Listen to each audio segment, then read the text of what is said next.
Scottish ministers have launched a new strategy to stay steadfastly European as the SNP aim to break out from a voluntary union. SNP ministers have developed the Steadfastly European, Scotland's past, present and future strategy, which outlines how the Scottish government will move forward with a second independence vote and rejoin the EU in an independent Scotland. But nationalist ministers were last night accused of stoking division across Scotland after the strategy was published yesterday. The document says the Scottish government profoundly regrets both the UK government's decision to leave the EU and the terms in which that is happening. Edinburgh officials added in the document, "It is under no illusions as to the gravity of those choices, imposed on Scotland, not made by Scotland." However, they stressed the Scottish people had the democratic right to decide whether a better future is as an independent country or country presently within the voluntary union of the UK.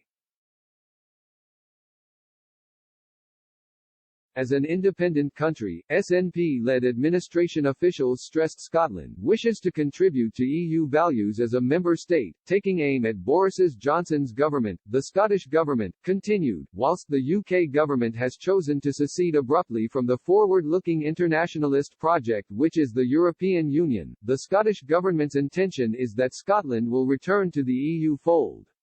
Like the EU, the UK is a voluntary union of countries. That is a foundation upon which the UK constitutional order is constructed.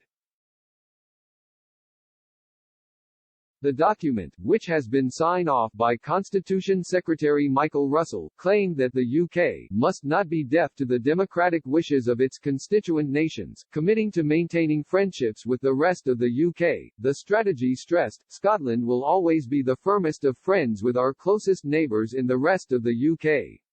It made clear that future Scotland faces today outside the EU is one that is fundamentally different to that promised by those who campaigned for a no vote in 2014. Last night, officials also admitted that staff in their Brussels office were in daily contact and having informal discussions with their EU counterparts amid increasing tensions over dealing with post-Brexit trade obligations. Speaking at Holyrood's Europe Committee, Fergus Ewing, Scotland's Rural Economy Secretary, added, "The formal legal responsibility, indeed, the duty, rests with the UK to make progress with the Commission. These are largely operational problems, and they result because, we repeatedly warned both Mr. Eustace and Mr. Gove about this, the imposition of a brand new bureaucratic system was bound to lead to tears."